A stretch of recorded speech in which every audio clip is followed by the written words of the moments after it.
अस्सलामुअलैकुम जी। ਬਜ਼ੁਰਗੋ ਆਪਣਾ ਨਾਂ ਦੱਸੋ, ਤੁਸੀਂ ਰੇਸ 'ਚ ਸ਼ਾਮਲ ਜੇ ਤੇ ਇਹ ਕੀ महसूस कर रहे? ਨਾਂ ਤੇ ਇਲਾਕਾ ਕਿਹੜਾ ਤੁਹਾਡਾ? एबटाबाद। एबटाबाद कौन सा गांव है? सप्लाई। मैं भी वहाँ भांडा बगवाड़िया का रहने वाला हूँ।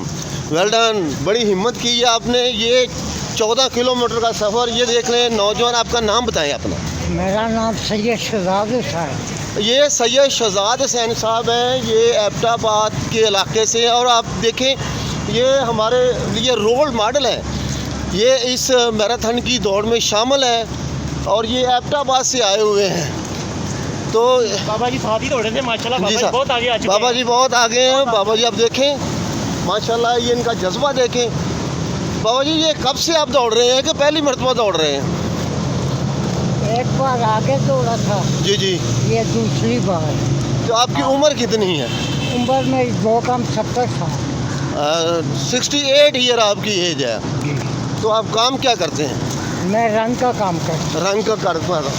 ये आप गवर्नमेंट ने कोई आपको पैसे दिए इधर आके दौड़ने के लिए कि अपने खर्चे पे आए हैं? हूँ अपने खर्चे पे। अपने खर्चे पे। ये देखें, नौजवानों के लिए ये बाबा जी रोल मॉडल हैं। आप देखें, ये मसलसल दौड़ रहे हैं और ये इन्होंने 14 किलोमीटर का सफ़र तय करना जी। इसी तरह हमें चाहिए इन बुज़ुर्गों की, ये सीनियर सिटीज़न है, हुकूमत को इनके लिए ख़ुसूसी तौर पे कोई इनाम देना चाहिए, ख़ुसूसी अमाल, क्योंकि ये 70 ईयर में आके अब नौजवानों के साथ दौड़ रहे हैं। बहुत शुक्रिया।